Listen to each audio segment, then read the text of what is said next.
Hello, hello. Welcome into Anime Plus episode 91 from the brand new Sparky 3 studio. Shout out to that. We recently debuted that on A Terrible Football Show. And now we're here in the new studio for Anime Plus. We just finished streaming Game Static. It's a very nice studio. I do apologize in advance for any echo issues. We're still working on like paneling the room and stuff, you know. It's a nice vaulted ceiling room and everything. We're working on it. It's going to be a work in progress. I do got Zach here in studio. Zach, how you doing? How you feeling? I'm doing good. I'm not sure how we're going to do this, but yeah. What do you mean? I mean, I just feel like, I don't know. Just doing two back to back? Yeah. Yeah, for anyone, if you're only listening, we literally, like I said, just streamed Game Static, and now we're doing Anime Plus right afterwards, so. I mean, we're good. It's just, it's one of those things where I'm just like, okay, we're doing it. Yeah. And then I'm also sitting here going, the hell did I watch? Yeah, hey, but I'll tell you what you didn't watch, and that was Dragon Quest. Yes! That's where you're wrong. Did you go back and rewatch it now? You starting back at episode 1 just to experience it all over again? No, I've when rewatched specifically the episode where Hunkle returns and Cucks pop. We're not talking about it. Dragon Quest is off this show. It's done. I never have to hear about the show ever again. Until the game comes out. That's on Game Static, though, so it's okay. But yeah, new studio, super sick. And of course, we wouldn't be Sparky 3, and we wouldn't have a Sparky 3 studio on Anime Plus, especially, without our good buddy Josh. Shout out to Josh. Followed us all the way to the studio with his pillow and Squirtle. And Squirtle. Yeah, always chilling. They will always be here with us at all times. We might even... We were talking about getting like a big painting on the wall. Go to the sniper shot to show the wall we're talking about. So that big space in the wall right there, we're talking about getting a painting, like an 1800 style painting of Josh. And he really hates the idea. He hates the idea. That's why I think it'd be amazing. But we're thinking about doing that. But yeah, new studio. Shout out to that. Hey. Also, shout out to the fact that we revealed this on Tuesday for ATFS as well. We revealed our new shop with Agent Inc. All of our jerseys have been revealed, including Anime Plus. It's super sick. I'm so proud of these jerseys and how they turned out. Thank you. Sparky 3 jersey looks sick. The Game Static jersey, the Anime Plus jersey. Jesus Christ. That's everyone's favorite right now. Easily. I mean, that one is awesome. So if you guys are watching this right now at youtube.com/Sparky3, go pick up a jersey, please. You can go through the pay later option through Affirm. It's a great way to pick stuff up. I've personally used Affirm to buy my last gaming PC. It's awesome. I love it. The ATFS jersey looks great. We got the ATFS hat and shirt, and then, of course, the Sparky 3 hat as well. So definitely go pick up some of this merch. We definitely appreciate it. A lot of work and time went into these jerseys. These designers are incredible.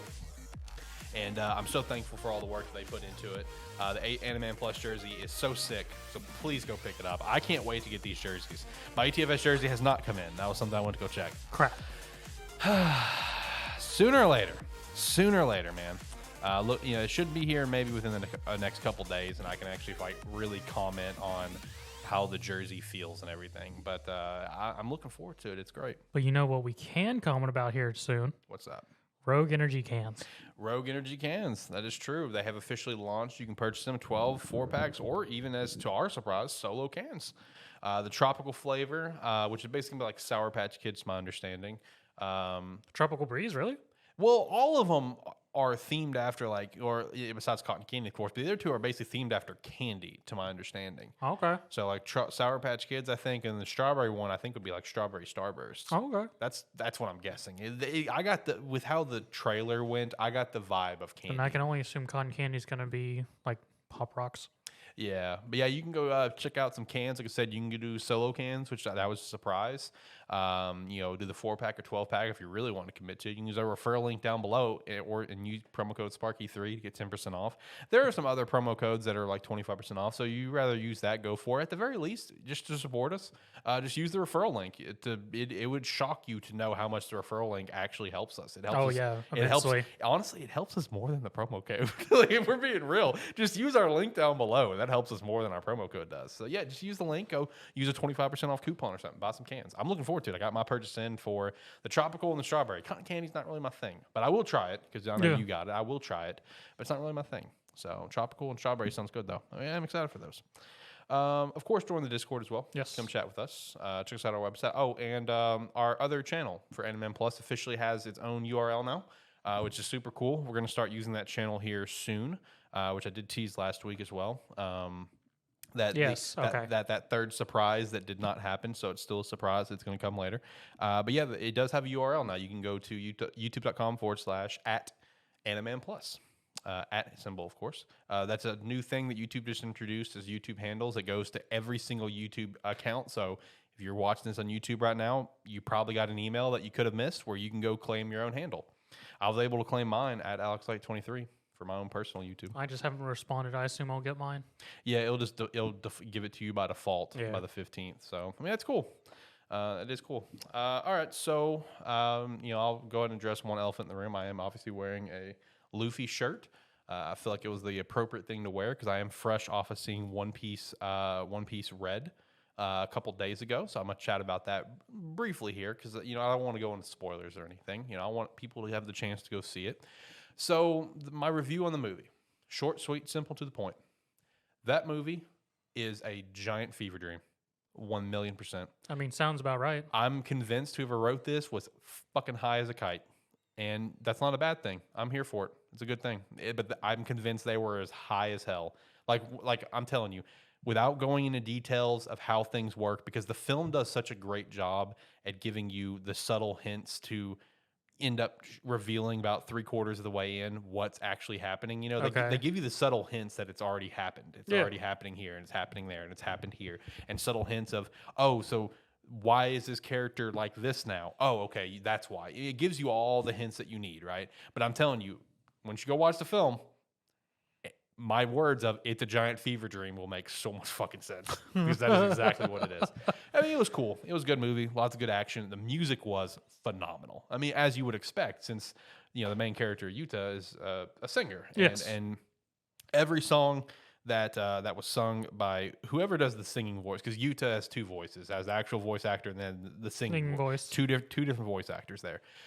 Every song was awesome, very, very good, and it was so cool because when you hear her sing for the first time, you're just enjoying it because it's opening song of the movie, opening song of an anime movie, cool, all good vibes, all good shit and stuff. And you may be reading the lyrics, it's oh yeah, this is a good song and everything, whatever.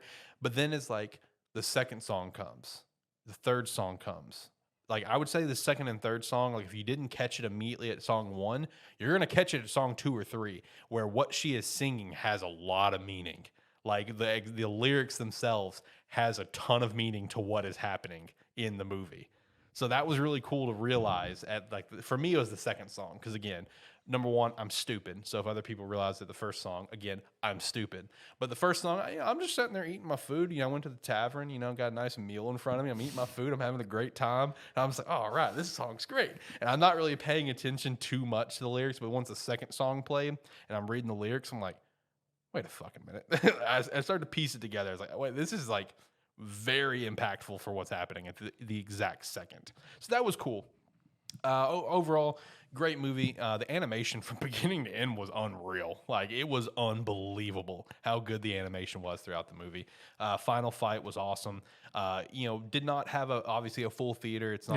That's a niche thing. Yes, and it is to go see this sort of movie. But even with the people that was in there, the final big climax thing involved. I don't feel it.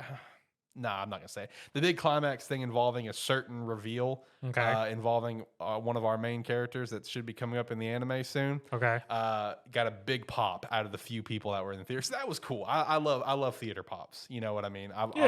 You're always big on that. It makes for the experience, dude. So at that moment, got a very big pop when it happened at the climax moment. So that was cool. My best theater pop I've ever got wasn't at a anime movie. It was just a random movie, and I got the stereotypical, which I didn't ever think was good, of just some random person yelling, "Run, bitch!"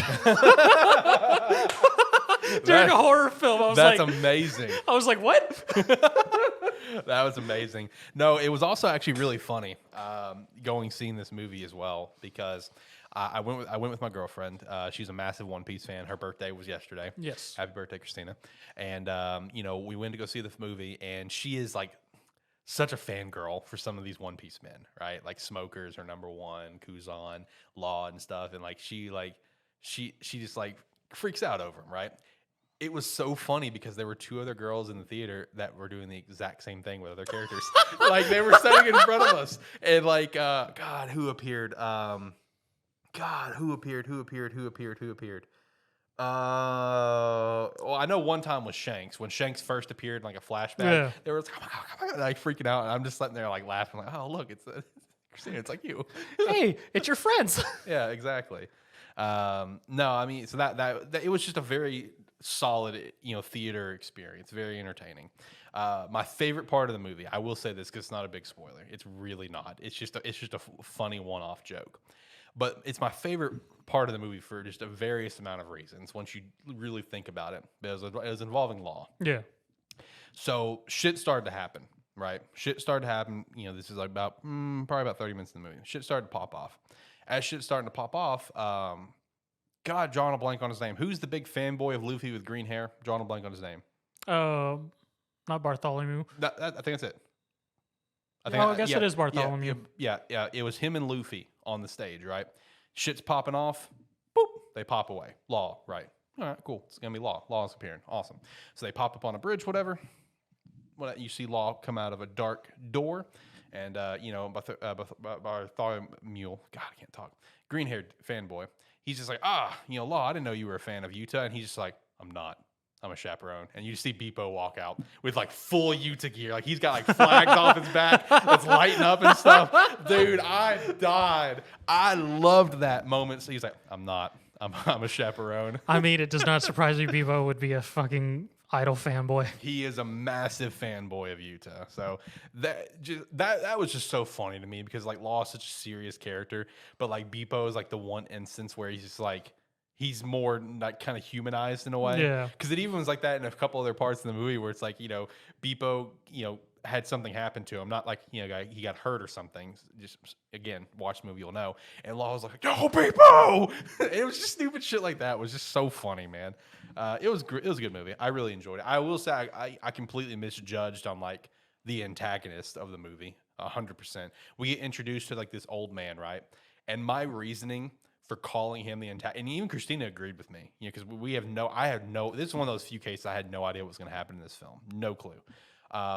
The voice actor is what tipped it off. It's the same voice actor for Nanami and Overhaul. Okay. And Death into Your Eternity, or God into Your Eternity, the Man in Black. That voice actor, that notable voice, the voice, right? That's the voice actor for this old man. I'm like, I bet he's the fucking villain. Unfortunately, it's not Fate games or Fate anything, because it's always the old guy in Fate. Right, yeah. So it wasn't him. He wasn't. I guess that is a little bit of a spoiler that he's not the bad guy.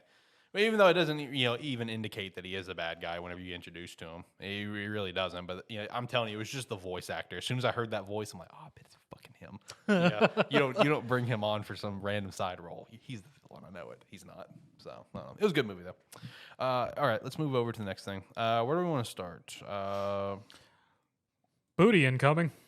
Booty incoming. I forgot that happened in The My Hero. fact that thing got a fucking revival because of this is phenomenal. Yeah, in My Hero, whenever Fat Gum's running and Mount Lady gets blown back and it's just she's still in her giant form and just ass first on Fat Gum and he starts running like, booty incoming. I forgot about that. And apparently, because I read a thing today about apparently the English voice cast went hard on it. Oh. Shout out to the English voice cast for My Hero because they're doing their own thing and that's cool. Kind of like the What's Up doc that I talked about with Mirko. They're doing their own thing and I appreciate that. I appreciate that a lot because like one of my biggest beefs with like English dubs today is there are so many voice actors that I don't feel like have the passion. You know what I mean? Yes. As like they used to. Because like one scene, I don't know why this is the first one I thought about. It's because the conversation that Josh and I had was like 7 Deadly Sins, whatever. There was one particular scene that if you compare the dub and the sub, it's just like the dub is just like there's no emotion behind it. I think it was season 2, right before Meliodas got fucked up by Esterosa. Okay.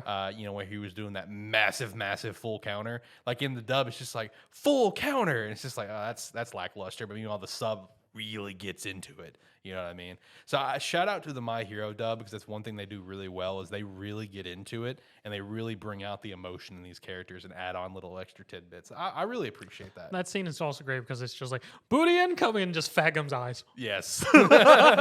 So the one thing about this episode that I want to really praise is like they did such an unbelievable job in instilling the feeling of dread. Oh in you. yeah. And it's like I want to praise that because like we've both read this arc. Yes. I've actually read this arc 3 times now because I love this arc. So I know everything that's going to happen. Well, I guess not. I forgot the booty incoming.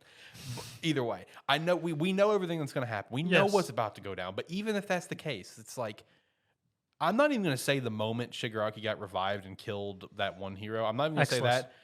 I'm going to say the moment that Deku gets, cuts off, where he's sitting there talking and then he cuts off because he's hearing a voice. That moment on was pure dread as a viewer. And I'm just like, I'm watching it. I'm like, I'm blown away to the fact that I'm feeling the amount of dread that I'm feeling, even though I know everything that's going to happen. So they did such a great job at that. I mean, this episode was overall good because, I mean, it started off with the whole Tsukuyomi and Hawks versus Dabi. Yes. I always hate his name because I say Dobby and I immediately think of Harry Potter. So instead of seeing some scarred up fire guy, I see this fucking elf in a fucking potato sack. You're welcome for that. Oh God, thanks. So that's why whenever I say Dobby, I stop for a second. I was like, I have to reconfigure myself. Like, whenever you stopped, I actually had a brain fart. I'm like, wait, did he actually reveal who he is? No, I don't even remember the reveal's name now. Okay. We'll leave it at that. I really don't actually, now that I think about it. Well, you know who it is. That's I know who it line. is. That's the bottom line. Yeah. That's bottom line. Yeah, we have that whole thing and sort of getting that tease of where we're going with the end of this overall. Yep. With just Tsukuyomi and Hawk's interaction with Dabi and everything, and just Dabi being just like slightly mental. True. And all that fun stuff. Then we lead to the revival of Shigaraki and everything that goes down in the lab, and the doctor going like, he's alive. Yep. And everyone just like, R.I.P. Crust. Rip Crust, man. Rip Crust. That thumbs up. And Crust right at that last moment of him just like, shing. Yeah, saving Azawa, man. Rip Crust. Yeah. Top 10 hero. Yes. And just all that stuff going down, and just Shigaraki just decaying everything around him. And then, we getting that last moment with Deku and everyone just getting that voices. It's incoming. What? He's coming. You have to stop him. Yeah. And you just see everything start decaying. Yeah. And, he tries to stop it with a St. Louis smash, whatever, try to, do that basically force versus force sort of thing. Yeah. And like I said, man, like that last moment, like just like it was done so well from a voice acting perspective and everything, and just the cut process of where Deku's like, oh, if you've been injured, you can go, and it just stops. And then just like his face, and then just like slowly hearing that other voice, as you're watching. I'm telling you, man, like even though we know what's going to happen, they did so well to really emphasize the dread that is about to take place. Yes. Which I loved. That was awesome. I loved this episode. I didn't watch the the other episode today because like I already mentioned, we did do game setting, so it is Saturday, which is not normal for us. But I did not watch the new episode earlier. I just watched the one from last week, and I'm very excited to watch the next episode. I mean, next episode will be good. But overall, great episode. Yeah. I'm gonna take over there because you say how good it did with the Deku thing. Fucking To Your Eternity. Oh, okay. Here we go. My favorite episode of the week because I fucking cried. Whoa. Holy shit. The second episode, they went fucking hard. It's two episodes in. Here we go. Like, God, just for the record for everyone, I told Zach off air last week that I was going to skip out into Your Eternity to make it where like he had 5 and I had 5. Yeah. But after hearing that, now I may have to go watch To Your Eternity. Like, fucking To Your Eternity. Just forget what's going on in the manga and the stuff where we've dropped it. Because we're still in a lot of the really... This is the good stuff still. A lot of good stuff. And just like... They went fucking hard on the second episode, like, because the second episode starts with the face-off between Tonari and Hisame. Mm-hmm. After everyone's knocked out, Tonori's trying to stab and kill the Noker and whatnot. Hisame ends up getting knocked out and whatnot, but the Noker in her arm ends up actually getting away by injecting Tonori and putting veins inside of her. And like the first half of the episode pretty much is Hisame and Tonori, Hisame being dragged away by the Noker, Tonori being infected, and then Bless you. excuse me. And then Tonori being in bed, more or less suffering because the Noker's been inside her. All she can do is just bleed it out. And Bless you. dang. Someone's talking shit right now about Apparently. Zach. You need to relax. Okay, I'm gonna come for you. And then just her in bed and whatnot with the other guy whose name I can't remember. And then her Tonori just asking about Fushi's journey and what he's been doing. Yep. And then the moment that fucking got me is just the music and everything. And then Fushi going through everybody. Because he transforms everyone, starting with the boy, the white-haired boy, Yep. March, Perona, Gugu, Rip. Gugu's brother, Mm. and then the booze man, and him just realizing they're dead now. And the music just going hard, and then her name, who Gugu's girl, Can't remember her name. neither Yep. can I, but he turns into her. Yep. Then he turns into Uroi, Mia, the other one whose name I can't forget, the youngest. All the kids from the island. Yeah, all the kids from the island.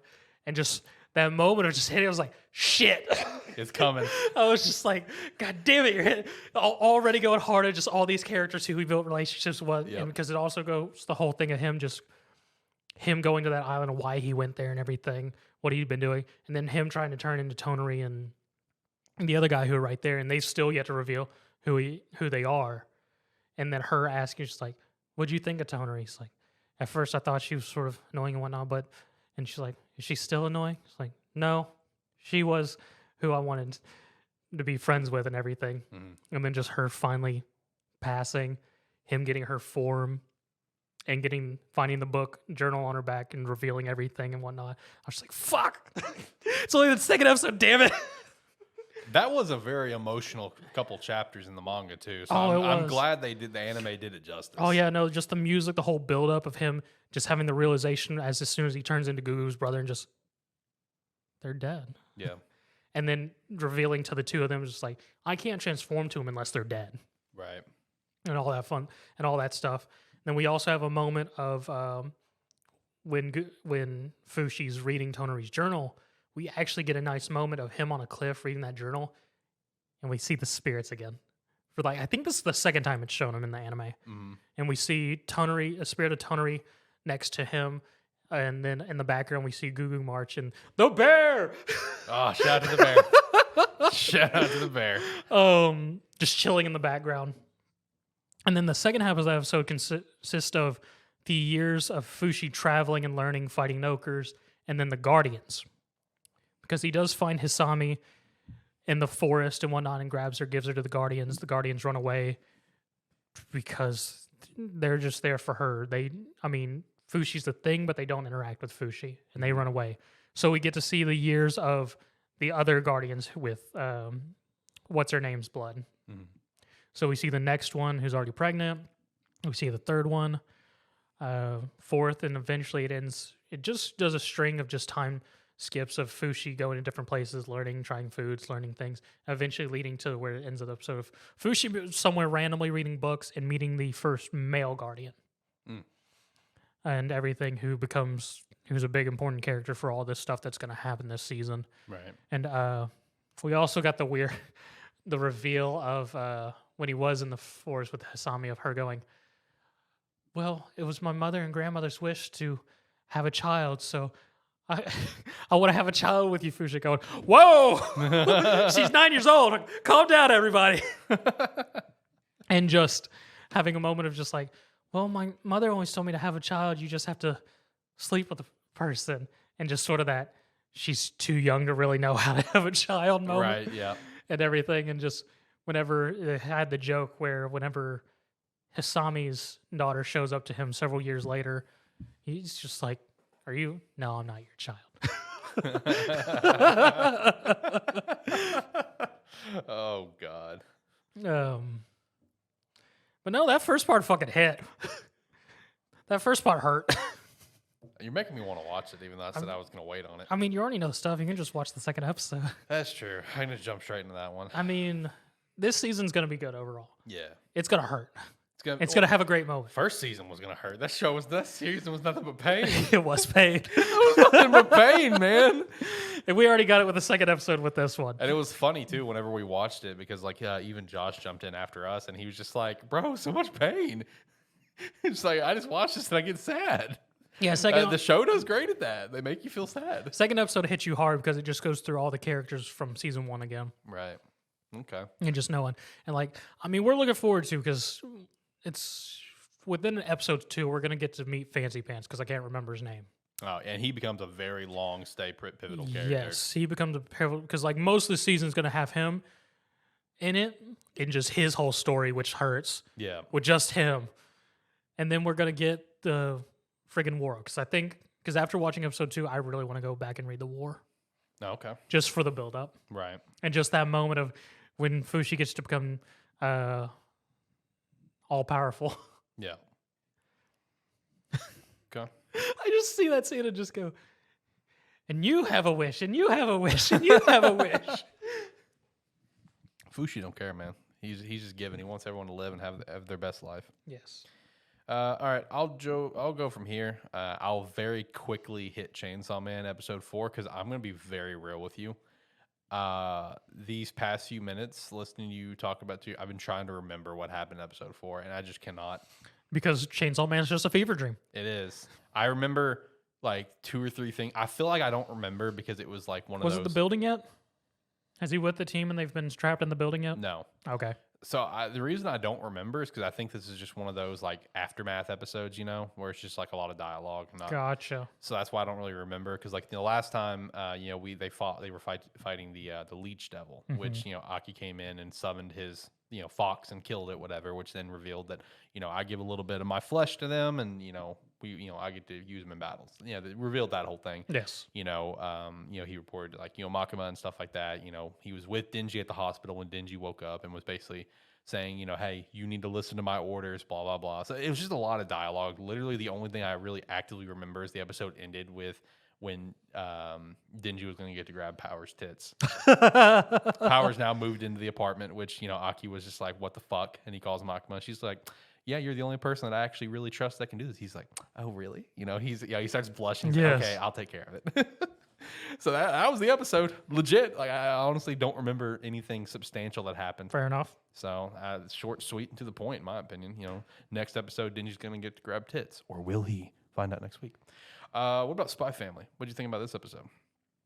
This was the art class one. This was fucking stupid. Yeah, it was.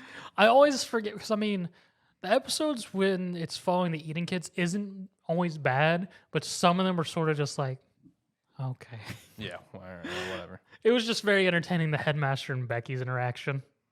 This was also the episode where Becky found out about Lloyd. Yes. About Twilight. She found she got the picture of Anya's family because she was trying to show off Bond. Yep. And they just ignored her. And then she happened to see the picture and saw Lloyd, and she's like, and now she's fangirling and and everything. Because that was just a great moment of the headmaster, like, Becky, you're supposed to make an animal. It's like, but humans are animal. You win this time. And walks away, and her just being, well, this is sort of an insult to Lloyd. And just crushes it. And the other kid's just like, oh, are you okay?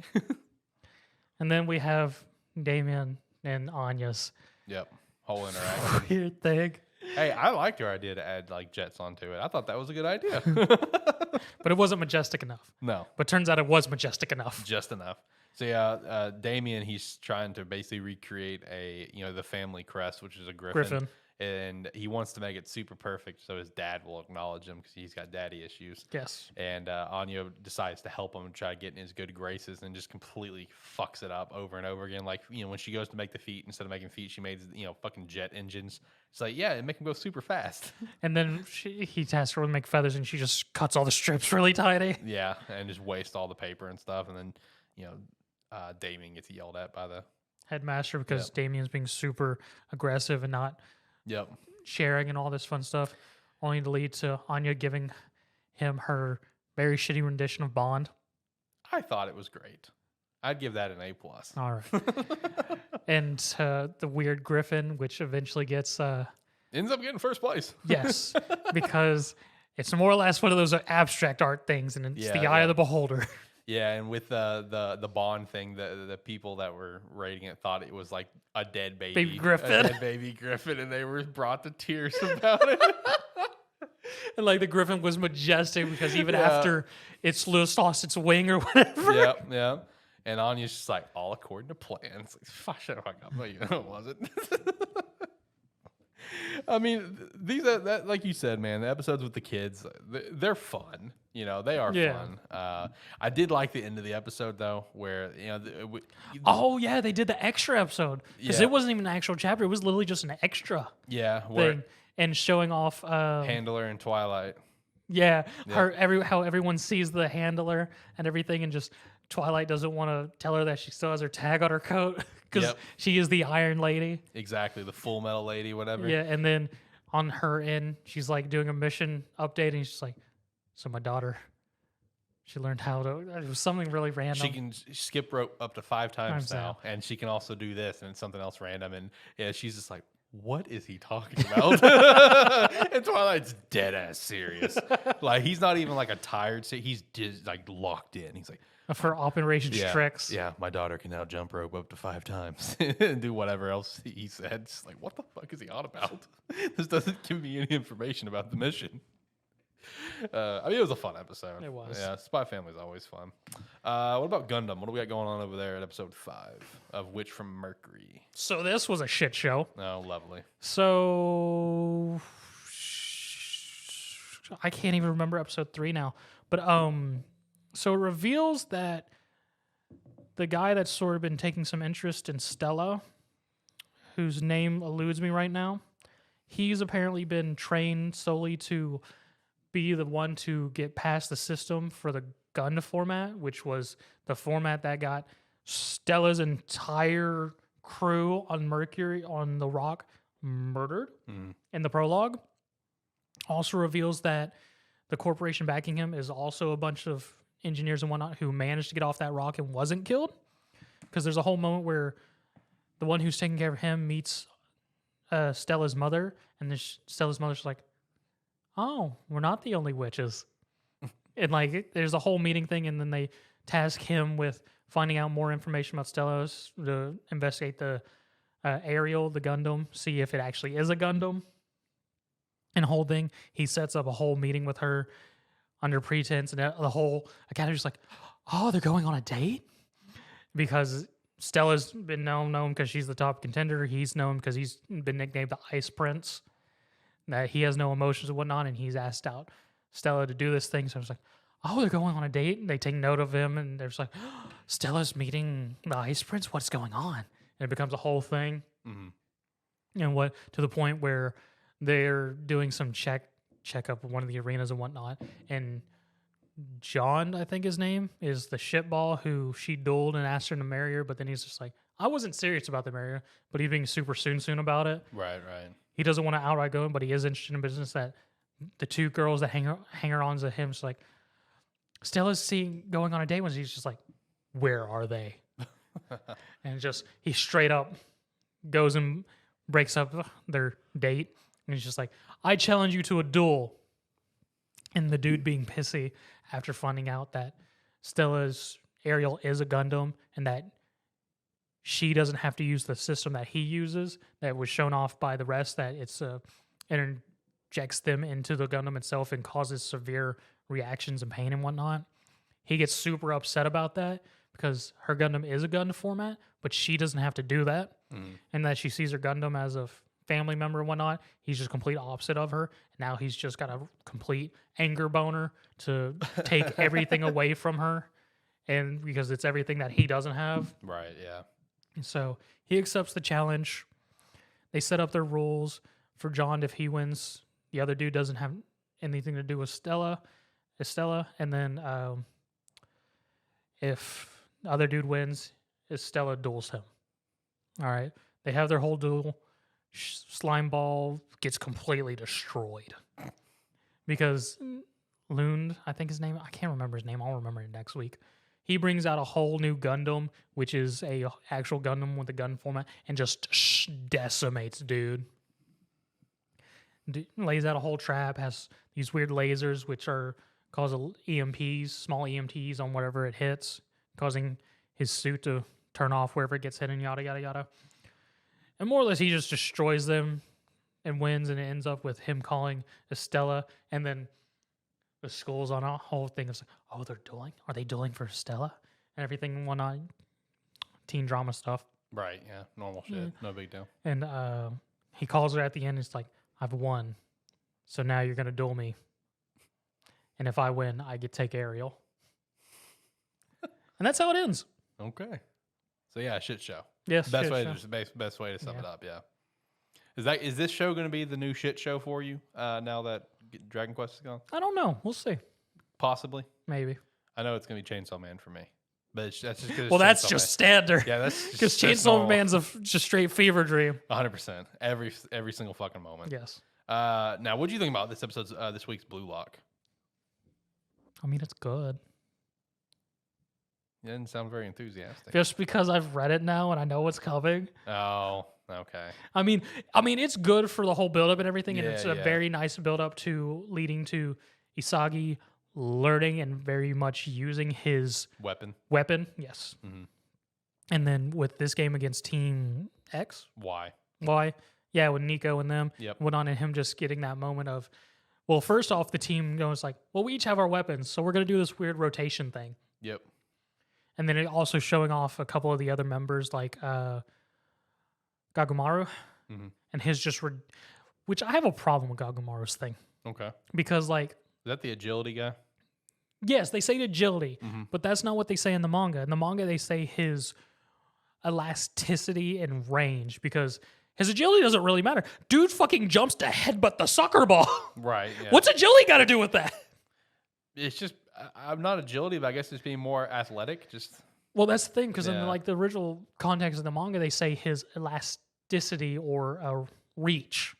basically like his height. Yeah. His body. Yeah. Because they more or less say like he's very much able to quickly go from running to just boom Yeah. like a spring. Right. Is how they reference it. And we get to see it 2 moments of when he first misses the goal and when Isagi counters the corner kick, he reads the play and sends it back, trying to score another goal and fucks it up. And then Gukumaru just appears and scores, taking himself out with the goal. Yeah. Just rams into the goal. And him just going, nice pass. Yeah. And I think that was another one of those moments where he's just like thinking to himself, that was supposed to be me trying to shoot. Yeah. And then we also did have a moment in the episode before the match of him and blonde-haired guy. Raichi? No. Raiju's not Or- blonde. Yeah, he is. Is he? Yeah. You're talking about the orange haired guy. The Bakugo lookalike who's not Bakugo. Yeah. I don't remember his name, but yeah, I know who you're talking It's about. like Kunoshima or something like that. Yeah, something like that. See, Raichi is the blonde haired kid who acts like Bakugo, yells a lot, very Okay. angry.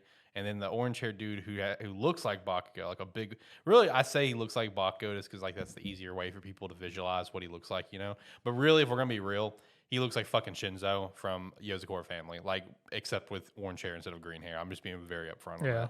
that. But I don't remember his name. Yeah, he's like the very like mellow tone kind of character. Yeah, with the left leg of Doom. Yep. They have a nice moment after everything where they share meat and him sort of they having a bonding moment Yeah. and him revealing With that. delicious meat. Yeah, and him having revealing that his whole reason for doing soccer is to become a hero in the field. Yeah, he's just like, I don't give a fuck if you think it's funny. I'm not embarrassed. I don't Yeah. care if someone laughs at me. Dude's just super straight laced. Yeah, He's a great character though. Yeah, I got that vibe. I got that vibe that he's gonna be like really the third main character. Is that kind of accurate? I'll take one of your lines back from '86. The characters on the cover are very well chosen. Okay. I did say that. Yes. Going into '86, I found that out very quickly. Those characters were very specifically chosen. Okay, yeah, that makes sense then. All right. And then there's also a couple characters in the opening now that I'm like, why are they there? Oh, okay. We're gonna have one of those kind of situations. I mean, it was a good episode though, nonetheless. I mean, it was overall a good episode. and yeah, because this was Team Y and Z. You know, both teams that Yes. lost the last round, and it was a nice split of them reconfiguring themselves Yeah. after their loss. and trying to be a team. Yes. Into going into a game where against another team who's sort of read them, even because they've come up with a strategy of just rotating every 10 minutes to try and use everyone's weapon, but everything's just getting countered by the other team. Yep. Which the weapon thing was that was actually pretty fascinating to watch because like that was earlier on in the episode where they sit down as a team and just talked about what everyone is good at. You know, Yes. whether if it's the orange-haired Bakugo character, his is he's great at mid-range shots, left foot shots, very strong. Oh God, who's our second main character? I'm drawing a blank on his name. Bachira. Bachira, he's great at the dribbling, just running around with the ball and stuff. Oh, he's good with the dribbling. Yeah, we saw that in this episode too, and I'm assuming the way you put it, I mean, we're going to see it more later. Then you have the one guy who's like, I'm just a good all-arounder, I can do really anything. Yeah. Then you had the bottom of the barrel character, like the Krillin of the group, but like I just have the never give up spirit. That's my weapon. And then there's the one red-haired character that didn't reveal his. Yeah, I'm looking forward to it getting revealed. Like That'll whatever. be entertaining because that'll be, for slight spoiler, that'll be the next game where we have his moment Okay, I'm looking forward to that then. with I can't remember his name because all the characters call him by a nickname eventually. He ends up getting a nickname, and that's literally what everyone in the building calls him. Oh, okay.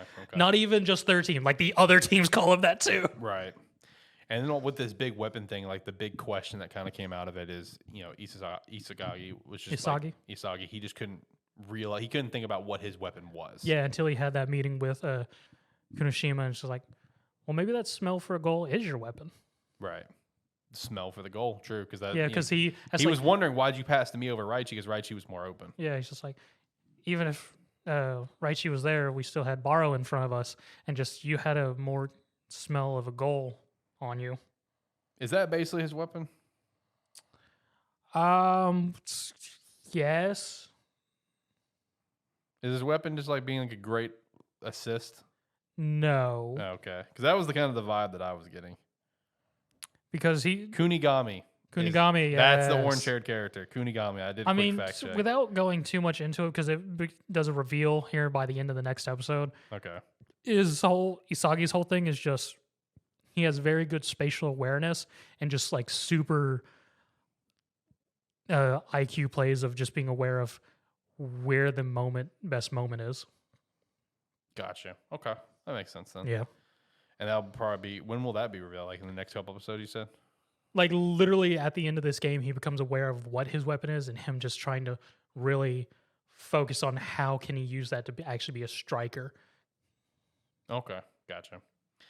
I'm really enjoying the show, though. I mean, it's How very far good are you series. in the manga? So there's just under 200 chapters in the manga, and before I had to stop, I got to like 120. So like we're in the first selection. There's a second selection, and I'm currently in the third selection in the manga. Oh, okay. Yeah. Okay. In which this whole first season is going to involve the first selection, and based on what I know now, maybe slightly the opening of the second selection. Gotcha. Okay. Yeah. Gotcha. All right, and then last up, I got Bleach, which this is the first time that I've watched Bleach on my TV and not on my phone. So it was a pleasant experience this morning. Because it was. I've just been watching it while I've been at work. I'm gonna be real. Hopefully my boss doesn't watch this, but I know he doesn't. No, it's fine. I do it on lunch, I swear. But yeah, I've just been watching it at work. So this is the first time I got to watch it on TV, which was great because obviously it's a very beautiful show, Yes. beautifully animated. So the big thing about this episode, honestly, like the big TLDR of the episode is the big reveal of what the Quincy's are able to do.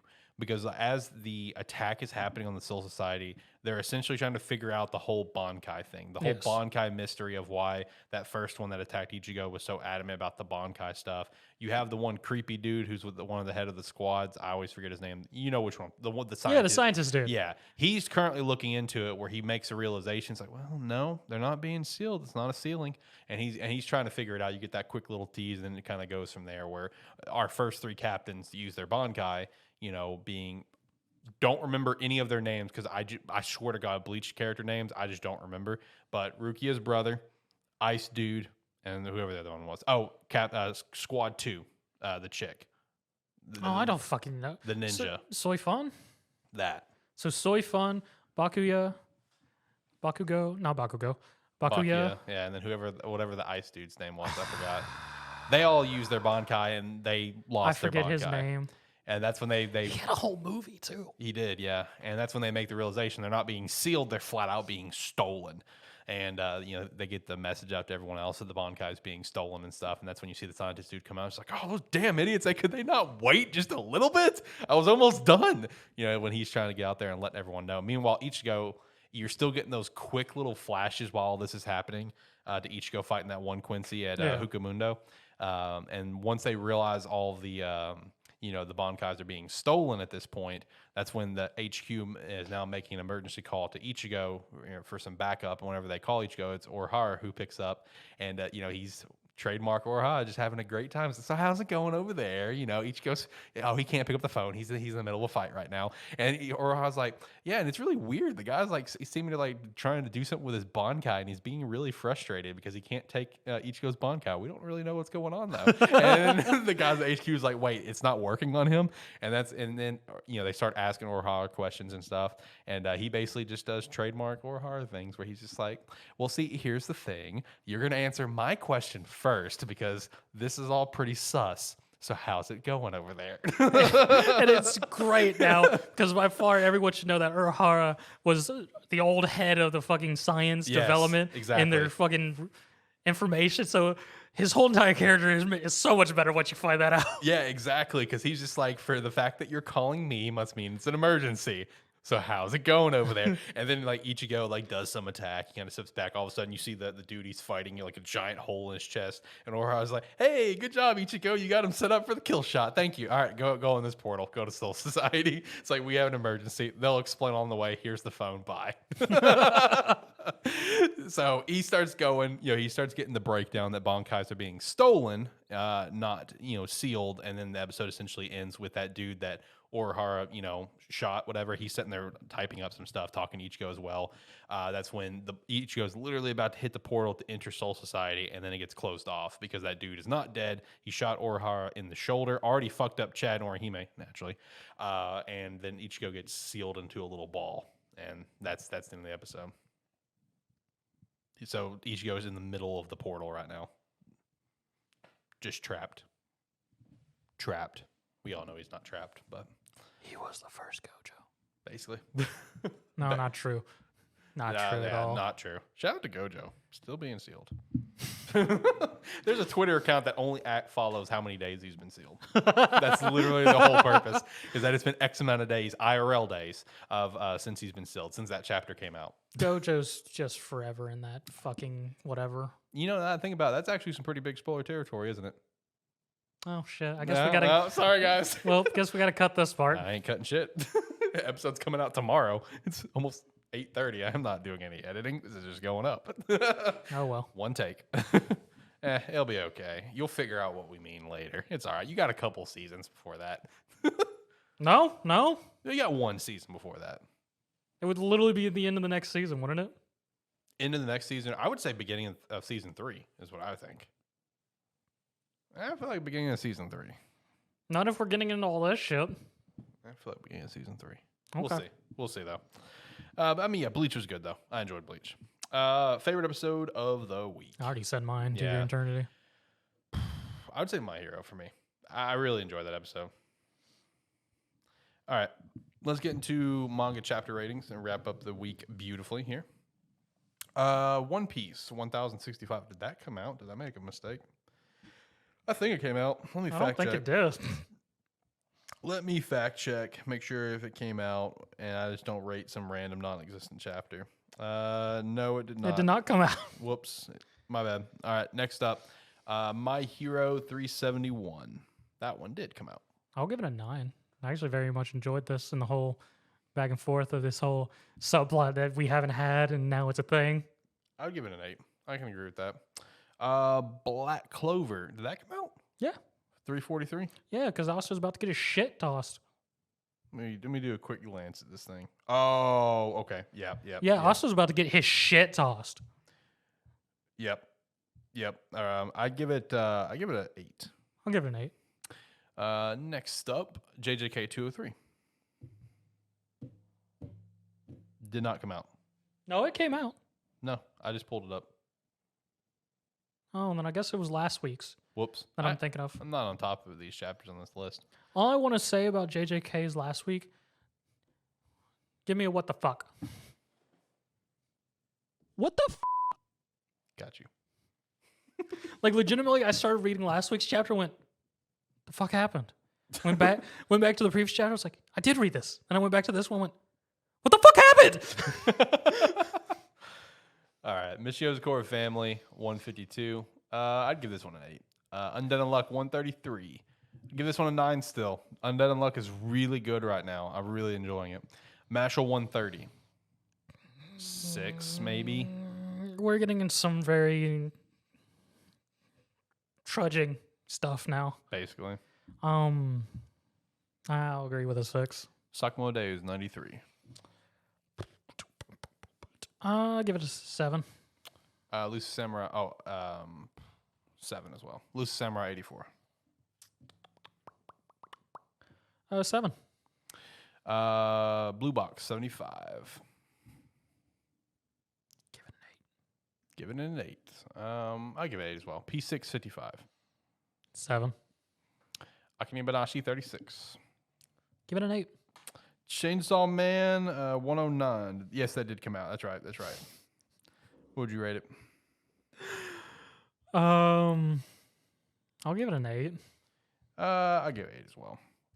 Kaiju 74, that did not come out this week. We had color pages. 74 is coming out next week. Should be pretty dope. I will say I have not read the other Naruto side story that came out, but I did read chapter 1 of the Sasuke one. Chapter 2 came out today. I haven't read it yet, but chapter 1 was good. I enjoyed chapter 1. Basically, the whole premise of the series is Sasuke is trying to be a best friend. Okay, cool. That's literally all it is. Because as the first chapter starts, it's like Sasuke being Sasuke, and he's going to go leave, and Naruto's like very clearly like huffing and puffing, like trying to chase after him, whatever. And he gets to a stop, and he's like holding his chest as if he's very clearly out of breath, which I'm just like, all right, so this is already very suspicious about the story that we're going for this. And then Sasuke doesn't say a word and just disappears, kind of similar to what he did with, originally when he disappeared. And then as the chapter goes on, because these are long chapters, these are like 40-something pages. Oh, damn. And they're coming out weekly. You come to find out that he's going to this other land to try to get information on the Sage of Six Pass, because the Sage of Six Pass went to this land and was able to cure an issue that he had that was killing him, that now Naruto has, because Naruto became the Sage of Six Pass, obviously. So, yeah, Sasuke's being a best friend. He's trying to help his best friend not die. All right, then how do you feel about Spy Family? What came out? 70. What happened? I'm trying to remember. I can't really say because it's hard spoiler for what's going on. Let me go look. They're on a bus. Oh, yeah. Ooh. I give it a 9 I give it a 9 as well. because shit is going hard. I would give it a 9 as well. I'll also give that first Sasuke story chapter an 8. It was very good. Tokyo Avengers. Okay, so, bro, they're going to have... It's about to be some wild shit. This is going to be a messy-ass ending, I think, because we've got the confirmation it's ending on 278. We're reviewing right now 276. And with what has happened these past couple, I feel like we're going to have a very messy ending to wrap up in 2 chapters. Yeah, when you texted me, it was like, I don't know how they're going to end this in 5 chapters. I'm pretty sure we have less than 5 chapters. Like, I don't know how we're going to... It feels like we're introducing so many plot points so late. I mean, it's like the author suddenly went, I want a happy ending for everybody. Basically, that's the gist that I got. And this is now going to help give the happy ending to everyone. Yeah, because it makes no sense all of a sudden. Yep. I give it an 8, though. I'll give it a what the fuck. What the f? It's a fair rating, honestly. Rent a Girlfriend 257. I'd give it a 7, probably. Eden Zero 214. So many things happening in this series right now, too. You're making the camera move. It fixed itself. 7?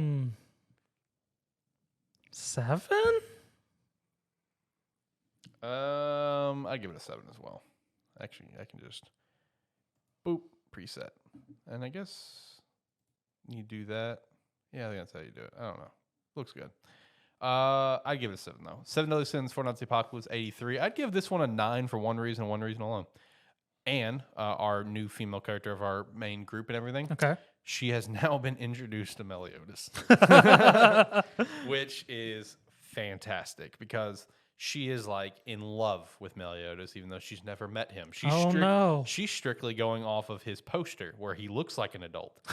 So they go in and they meet Elizabeth. We fall for this trap again. Yep. We go in and we meet Elizabeth, right? And Elizabeth starts talking, and then she's like, yeah, Meliodas should be here soon. And it's just like a black panel. It's just like, I'm already here. And you see him just grab her tits from behind and just is groping Elizabeth. What, Elizabeth? Yeah, groping Elizabeth. And it's just like, what the hell is that little midget doing? Whatever. And Percival's like, oh, no, that's Meliodas. She's like, that little midget's Meliodas?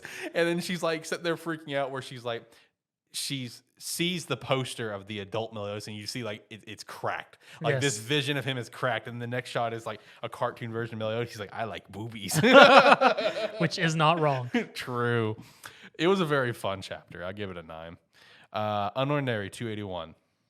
He's in denial. I mean, yeah. He's in denial. I give it an 8. I'll give it an 8. Weak Hero 214. Give this one a 9. I'll give it a 9. Shout out to Ben. Eleceed 193. I'll give it a 9. Shout out to Subban. Down to Earth 119. I would give this one probably an 8. And then Mage and Demon Queen and Immortal Weakling, did not read those. So, favorite chapter of the week.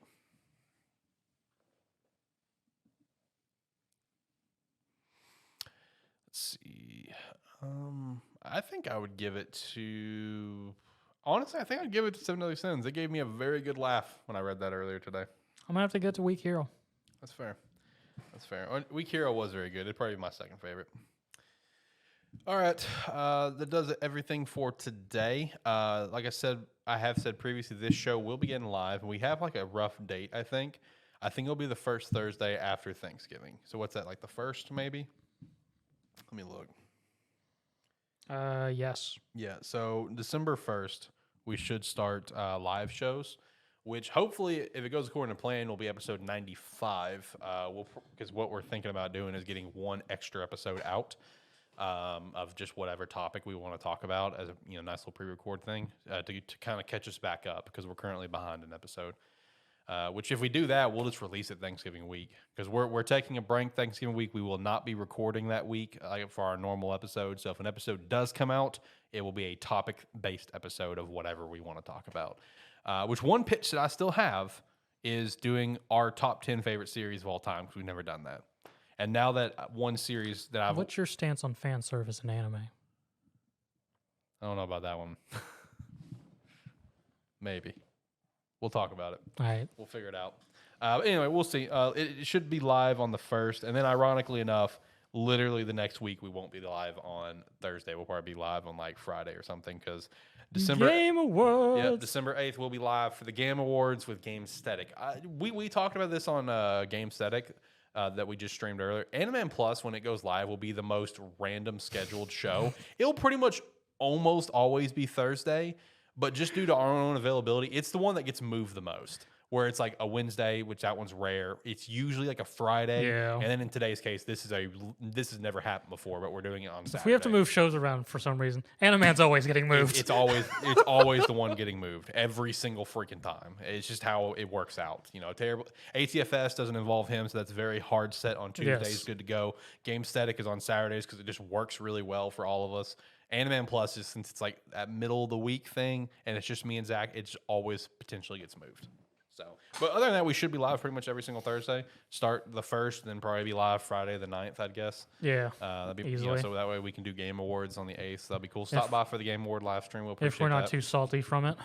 That's also true. Depends on how. I don't think we'll be super salt. Not this year. I don't not think this so. year. No, I don't think I'll be salt this year like I was a couple of years ago. But it's all good. Of course, check out Agent Inc. We have the cool ass jerseys and stuff. Really excited for that. Animan's still the best. Animan is awesome. So cool. Even the designer was like, okay, this is legit. Yeah, like when I sent them what I wanted, they're like, love that design. We're going to make this work. I'm like, all right, cool. Let's make it work. our nice overlay is essentially our jersey, and it's awesome. It needs to be. Zach, any last thoughts? No, I'm gonna hit the music. No, I got nothing. All right, music's hit. Like, comment, subscribe, rate, whatever your platform allows. It does help. If you're watching this on YouTube, you can subscribe there, Sparky3, or you can go to Animan Plus. Please go to Animan Plus, youtube.com/Animan Plus, and subscribe there and help us out there. And also go check out Rogue Energy because we need to sell some cans. Hell yeah, we need to sell some cans. Use our referral link down in the description below. We definitely appreciate that. Help us out a ton. Definitely use that link. Check out Agent Ink, of course. Join the Discord. Check us out on our website, sparky3.com. You can sign up for free or sign up for $5 a month. And we definitely appreciate that extra support. Our own merch store is still active, of course. Sparky3shop.com. You can head over there and pick up some of our designs. And Agent Ink stuff's cool. And then, yeah, like you said with the other YouTube, youtube.com/@Animan Plus. Super pumped to have that handle. It's going to make searchability super nice. So make sure to do all that. And I think that's it. So see you guys next week. Bye.